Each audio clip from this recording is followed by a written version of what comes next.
There's this feeling that you get with investing in collectibles or stock market or whatever. When you're down 20, 30, 40, 50% and you have a unrealized net loss on your hands and you're looking at that red number and you feel like complete shit. Like right here in your tummy area, right here, you'll feel it like really massive. It feels like a bottomless pit in your stomach, and you're like, "Fuck, what happened here?" And you might want to blame certain things or do certain things or what have you. But I really want to discuss this feeling in general, and I think that overall loss can be good. It really changes us. It really makes us think more, and it really makes us try to analyze what we did wrong, what we could have done better in the future. And I really want to just go down, memory lane a little bit, tell you a little bit of story regarding this, and then also just equate it to flesh and blood in the collectible realm, because we're currently in a dip cycle right here in the beginning of 2022. Things have waned off from the highs of 2021. I think it's a good time to talk about this, man, because people don't really like to talk about the shitty feeling of seeing unrealized loss. They love to, showcase their Lamborghinis and their mansions and all their, crazy shit that they own. But they don't like to tell you, oh yeah, for a couple weeks I was like sweating my balls off because I had an unrealized loss that would have like taken me out. People don't talk about that shit at all. So I want to talk about it, man, because it's really important when you're investing. Now, because I'm talking about investing, I just want to say in the beginning, this is not investment advice. I'm just a normal guy in a normal room, as you see right here. I'm just doing this for entertainment purposes and just telling you stories here and there. It's all made up and everything. Please seek a licensed financial person to, figure out what you want to do with your money and everything. But yeah, just entertainment here. So anyway, I want to go into a story about my background. So when I was first starting out in college, I took a bunch of business classes, just those frou intro to statistics and all this other stuff, and I felt like a little hotshot. I'll have to admit, and I got my savings. I put it in a Fidelity account, and I was like, yeah, this is gonna be great. I'm gonna start, investing in stuff, and I was just always encapsulated with investing from a young age. I was gifted a couple like small stocks early on in my high school years, and it was cool to like see like the money like increase over time, like even just dollars and cents wise. I always found it really fascinating, even from a young age. So when I got into college, I was like, yeah, let's do some investing. I'm gonna be great at this shit. So I put all my money in Fidelity. I was like, and I think I had around like $5,000, which is a ton of money for me. I was like, yeah, I'm gonna be aggressive with this. I'm young. I can be aggressive and do this stuff. And I put it all in one stock. I was like, yeah, I read, two articles from CNBC and they told me about investing, and they said this thing is gonna pop off next. I'm gonna put all my money in there, and it's gonna double in like a couple months. Well, it actually did pretty damn good. It actually went up 40, maybe 30%, right? And I think I had an unrealized gain of like $1,300 in like maybe a month and a half. And I was on cloud nine, man. I was like, yeah, look at who, look at who is the smartest guy in the room. I'm awesome at this investing thing. It's easy as shit. Why don't more people do this? Like I must be a complete genius out of the world. And I was feeling great up in here. Just everything here was just hunky dory. It's a really big rush when you have that gain on paper. Now, it didn't last that long. Maybe a month or two after that, the stock started dropping, and it actually went down 10%. And I saw on paper, oh my gosh, Fidelity account, what is this shit? I'm losing $800 here? There's got to be a mistake. What is this? And that feeling, that pit in my stomach enveloped. I was like, what is this shitty feeling? Like, why do I feel this way? The CNBC fucked me over. I don't think it was them, but like, and I would just make all these excuses, whatnot, and everything, and I just didn't understand it, and I just took my money out, got the 10% loss, and I was like, I'm out. But from that experience, I really learned. I was like, you know what? Maybe I should look at more than just two articles on the internet before I invest in something. And maybe, just maybe, having all my money in one basket isn't that good. Maybe I need to diversify in all this stuff. And I put more money in a bunch of different baskets and a bunch of different things.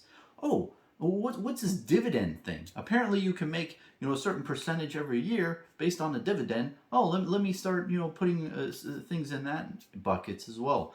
And I started learning and growing. And I realized, it's not about picking the best big thing that's going to kick off. And no one can get it right 100% of the time. And even though you might have that feeling at different points in your life, you have to really analyze where you're at and is that really true? And another great example is recently, 2 years ago, the sky was falling. It was pandemic bullshit here, and all these different stocks and all these different things were going like nuts and just tanking, right? And I thought about it, and I looked at a bunch of the airline, a bunch of the different the cruise lines, and they were just taking a fucking bath across the board, and they were going record lows just because nobody could go and travel and such. And I was like, wait a minute, maybe this is a really good opportunity to buy. And I did buy in some, and I didn't buy in a ton. I diversified it a bunch. And even though at that time, right, I put my money in, and it might have gone down like 10-15% at the time, I thought into my true self. I was like, wait a minute, I feel like shit currently because I'm down 10-15%. But when I thought about it logically, I thought, okay, wait a minute, step back. What is this current situation that we're in? We're in a situation where things are going to shit. Well, that is a good time to buy. You buy on the cannons, you sell on the trumpets. If you have never heard that, it's a really popular investment term. Which means you buy when people feel like shit, when they feel that shitty feeling, and you sell when people are feeling that butterfly feeling and feeling good. And through that, I just stayed in it, stayed with it, and over 6 months to a year, they all bounced back. Did I make like a tremendous amount of money? No, because I am currently very diversified in a bunch of different things that I do. So I might have put 1,000 here, 1,000 there, and it did go up, twice, double, triple in those things. And did I make other mistakes along the way? Yeah. Did I buy a couple junk bonds that like just exploded and never hear from them again? Of course I did. There's a lot of losses along the way. But overall, when you took it into consideration, it makes it so you don't like either like gain a ton of money or lose a ton of money. All your eggs aren't in one basket. But this scenario is a better example of really feeling like crap because of the current situation, but realizing in your mind, hey, this is a logic of how I'm investing. I'm doing it when people are feeling like shit, and this is a good idea, and this is the reasoning behind this whole thing, right? And I think that if you equate all this into the collectible realm, let's go into the collectible realm. One of the biggest things I've learned, right, and the whole takeaway on this is when you feel like shit, when things didn't go right, I think it's really important, instead of blaming people telling you certain things, blaming this or that, or well, I was right because of this, get takeaways. There's so many different things that you can learn along the way that really will make your life easier going forward, and to make your mindset have a better just belief in what you're doing. Because the worst thing that can happen is you feel like shit and you think, wait, why did I invest in this in the beginning? And you don't have any logic behind it. There's no like reasoning behind what you're doing. And then you're honestly at that point, you're just shooting a shotgun in the dark, hoping that you hit a duck. At the end of the day, you want to say, well, I shine my flashlight into the forest. I have my thermal scanners here, and I reasonably think there's a duck right here behind this tree, and have all this different news and information that you gathered and logic behind the choices that you make before you shoot the gun into the forest, if that analogy makes any sense. So with Flesh and Blood and all collectibles in 2021 and 2022, people may be feeling this feeling. And you may be thinking, hey, like, what's the deal here? And overall, yeah, it does feel a little bleak now. Probably, lost 10, 15% on a lot of my booster boxes. But all in all, am I worried? Not that much. I treat these as long term. And a lot of them I definitely want to open in the future. But all in all, I mean, when you think about the reasoning behind buying, right? If you buy at the low, you buy a box at the lowest cost that you can buy it at, I mean, that's really good. And my reasoning for a lot of purchases of booster boxes, I know in late 2021, was inflation. Now the inflation numbers came out recently, and we're like apparently 9%, which is pretty jokeably low compared to other sectors out there and other things. So when you think about it from that standpoint, booster boxes are pretty attractive. I mean, if the amount of the dollar, let's say, decreased 9% in value, well, that means you gained 9% in value with other asset groups. It might not occur right now because people haven't realized that yet, and this current field, this whole collectible area, hasn't been hit as bad with inflation yet, but it's got to come at some point, you'd imagine. But overall, you have to look at this current time period and think like, hey, how does everyone feel? That's the big question. A lot of people feel like shit.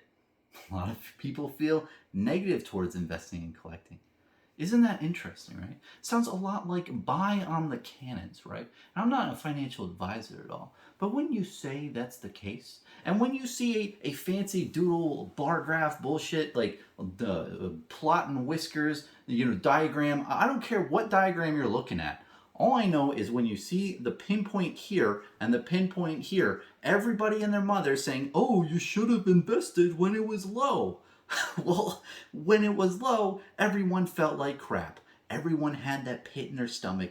Nobody had confidence. And it's at that type of point where everyone says you should. And then when it's here, everyone's feeling great. So, I don't know what the hell is going to happen long term with Flesh and Blood or any other TCG. It's out of my control. I'm very diversified in this as well. I've invested in a bunch of different TCGs. It's about diversification as well. That helps you long term, but also just other things as well, like silver and stocks and everything.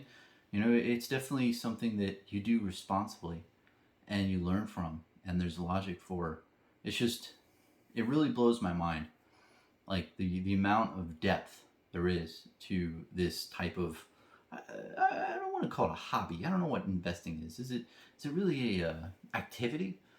Would you say there's so much depth to it? It just really boggles the mind and how much you can get into it. And I'll leave off there. There's this one really interesting book in the 1980s. I don't know exactly what the name of it is, but I got it at Goodwill, and it was all about like finding the real value of a stock and going into the income statement and balance sheet and all this bullshit and doing all these different analytical type of like understanding of a company and all this stuff, right? And it went into really big depth and mathematical equations and such. But what I found ridiculous is that the first literally 8 pages out of that book, it was a 300-page book. The first 8 pages said, hey, a lot of markets are made because of people's guts, because of people's emotions. That's where most of the market moves happen. And they said that in the first 8 pages. And then after that, it was just about a bunch of like mathematical equations and how to calculate the real value of a company and look at their income statement and different like figures. And of course those things are important, but it really just stuck with me. Like those first 8 pages were so important in realizing how stocks and how all these different collectibles and everything work. A lot of it is based on emotion and current feeling and how, the whole market feels as a whole. That is so important in how much capital is sloshed around here or there. And it's just hilarious how, It's another little piece of logic you learn along the way. And yeah, just wanted to make a discussion about this because I know a lot of people have probably felt this in their life, and you go different ways with it. It it is what it is. But all I know is whenever I felt that in the past, at first it sucked. It felt helpless. You feel just crap. But through really feeling that loss, feeling that pain, really just molds you and becomes just better at this activity. It just has to happen like that. There's no person who's straight out of college, you know, invests all their money into something and it just explodes, and then they invest something else and that explodes, and they never feel this one. I don't know, why is everyone else losing money? I just keep gaining it. It doesn't fucking happen. And it might happen to someone a couple times, but eventually they hit a snag and they get fucked like the rest of us. And just learning and adapting, I think, is really important in life. And I mean, I think it was even Charles Darwin, right? It's not the smartest or most able of creatures, that survive in the wild. It's the ones that are most adapting to their environment. They're the ones that survive. So, thanks for watching, man.